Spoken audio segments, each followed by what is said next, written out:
Assalamualaikum dan selamat sejahtera. Nama saya Tuan Adli bin Ali dan hari ini saya akan menceritakan tentang pengenalan aliran pemikiran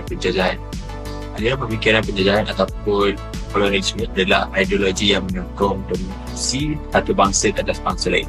Seringkali berdasarkan kepercayaan terhadap unggulan budaya, ekonomi atau kaum. Ia melibatkan penguasaan wilayah, ekonomi dan budaya melalui eksploitasi sumber daya dan pendudukan negeri. Dari abad ke-15 hingga ke abad 20, negara-negara Eropah seperti Britain, Spanyol dan Belanda memperluaskan kuasa mereka ke seluruh dunia. Penjajahan mengubah sistem sosial dan ekonomi di tanah jajahan, seringkali dengan cara melindas budaya tempatan.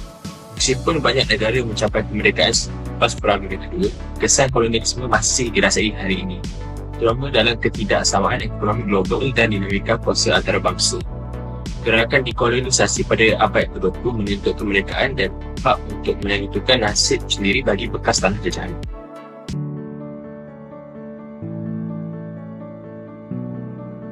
Pemikiran moderniti.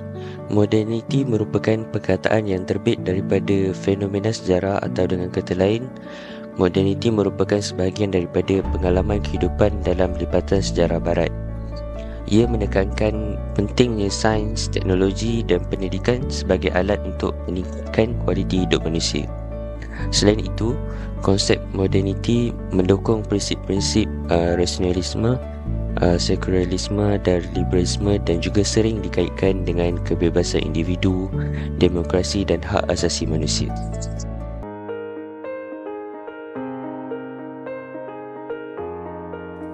Modernisme telah memberi impak negatif dan positif dalam kehidupan seharian. Antara impak negatifnya ialah, pertama ialah masalah sosial. Modernisme dengan segala kemajuannya telah membawa kepada pelbagai masalah sosial. Sebagai contoh, peningkatan urbanisasi dan teknologi telah mengasingkan individu daripada komuniti mereka, mewujudkan rasa kesepian dan berasa asing dari sosial.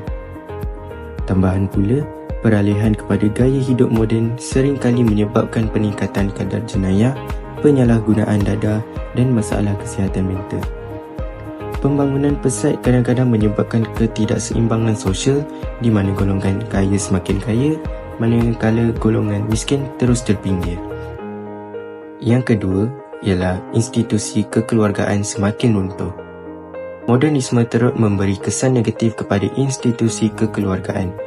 Dengan perubahan nilai dan norma sosial, semakin banyak keluarga menghadapi cabaran dalam mengekalkan hubungan yang rapat dan harmoni. Contohnya, peningkatan kesibukan dalam kehidupan harian seringkali menyebabkan kekurangan masa berkualiti di antara ahli keluarga. Akibatnya, hubungan kekeluargaan menjadi renggang, kadar perceraian meningkat dan lebih banyak anak-anak membesar tanpa sokongan yang mencukupi dari ibu bapa. Ini menjejaskan kestabilan dan fungsi sosial keluarga sebagai unit asas dalam masyarakat.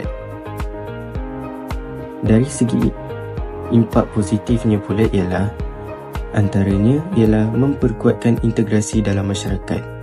Modernisme membantu mengukuhkan integrasi dalam masyarakat dengan mempromosikan nilai-nilai universal seperti kesamarataan, hak asasi manusia dan kebebasan bersuara.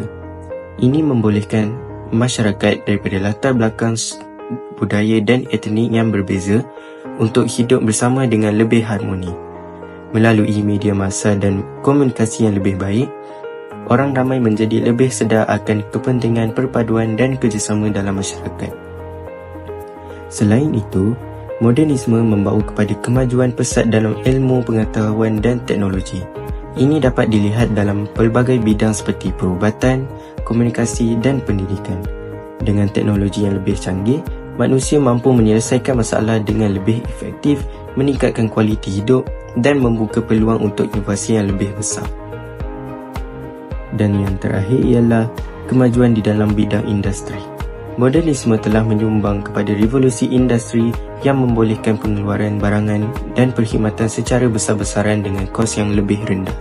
Ini bukan sahaja meningkatkan produktiviti, tetapi juga membuka peluang pekerjaan yang lebih luas, memperbaiki taraf hidup dan memacu pertumbuhan ekonomi.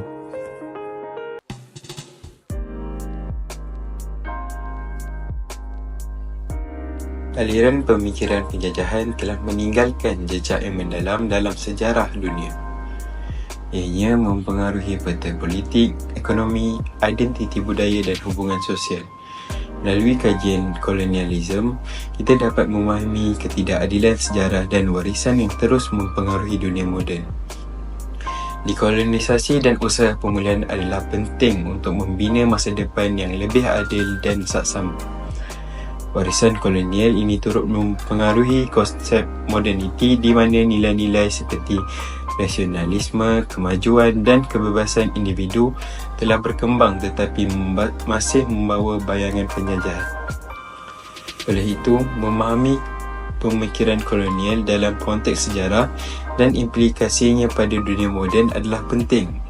Ini membantu kita menghadapi isu-isu global seperti ketidakadilan, eksploitasi dan ketidaksamaan yang masih tersisa akibat penjajahan.